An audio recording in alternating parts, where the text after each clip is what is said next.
कपीश भाई भी कह रहे हैं कि भाई बच्चों के ऊपर बात होनी चाहिए थी। प्रमोद जी ने भी कहा है कि वहां पर गोली चली, और या यहाँ पर जब गोली चली उसको लेकर मैं जस्टिफाई नहीं करता, लेकिन बात होनी चाहिए। वो ठीक है, मुद्दों पर बात होनी चाहिए, लेकिन बार बार एक ही धर्म की चीजों को लेकर सामने आकर बात करना तो कहीं ना कहीं कांग्रेस के ये पक्ष में जाएगा क्या, ये विपक्ष में नहीं जाएगी क्या? बात है कांग्रेस पार्टी ने कभी किसी धर्म के बारे में कोई ऐसी बात नहीं की है कि उस पे कांग्रेस पार्टी को कोई स्पष्टीकरण देना पड़े। जहां तक मछली वाले इस विवाद का सवाल है, यह प्रश्न उत्तर प्रदेश के मुख्यमंत्री द्वारा उठाया गया कि अयोध्या में मछली खाई गई, जिसपे हमारे प्रदेश अध्यक्ष ने बिल्कुल स्पष्ट तरीके से कहा कि यह निषाद समाज का कार्यक्रम था, वहां वो इनवाइटेड थे।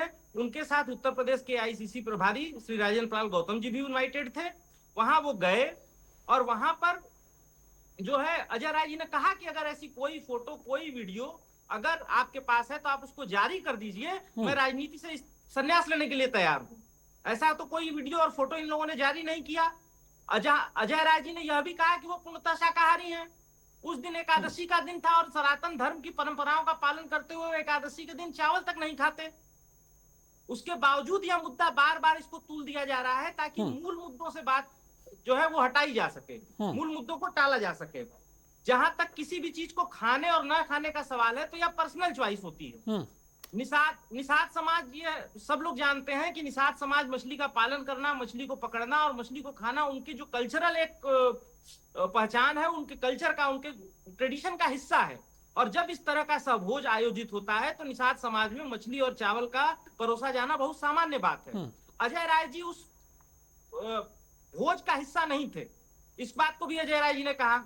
और जहां तक सावन के महीने में खाने की बात है तो सावन इतना ही पवित्र जो है नवरात्रि का राहुल भाई यहाँ पर थोड़ा सा अलग हो रहा है।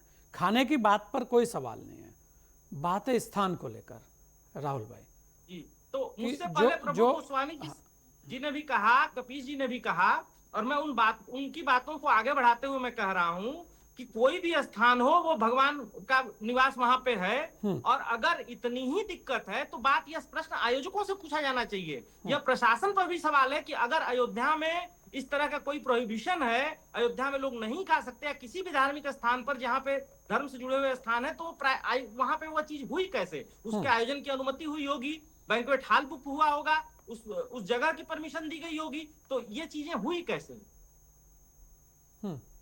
आप तो ये सवाल तो आयोजकों पर भी है। और दूसरी चीज, आयोजक के साथ प्रशासन से भी सवाल है। तो ये केवल और केवल इसको जो है मूल मुद्दों से, चंदा चोरी के मुद्दे से, चढ़ावा चोरी के मुद्दे से, पैलेट गन के मुद्दे से, जब भाजपा सरकार घिरी हुई है तो वह बीच में धर्म को लेके आती है, वो सनातन को लेके आती है और सनातन की ठेकेदारी करने का दावा करती है। मनुस्मृति में क्या है? मनुस्मृति जो है वो बहुत पुराना एक परंपरा है, जिसको एक लॉ का रूप दिया, लॉ के रूप में जो है वो कहा जाता है कि वो पुराने समय का लॉ था। मैं लॉ का चूंकि विद्यार्थी नहीं हूं इसलिए मनुस्मृति पर मैं कमेंट करूं, लेकिन मनुस्मृति की कुछ चीजें जो मेरी जानकारी में है, जैसे महिलाओं की स्थिति और दूसरे अलग अलग लोगों के लिए अलग अलग तरह के दंड का विधान, ये सारी चीजें आज जो एक डेमोक्रेटिक सोसाइटी है, जो एक मॉडर्न सोसाइटी है, इसमें इन चीजों की कोई जगह नहीं है। मॉडर्न सोसाइटी में जगह नहीं है, यही तो दिक्कत है।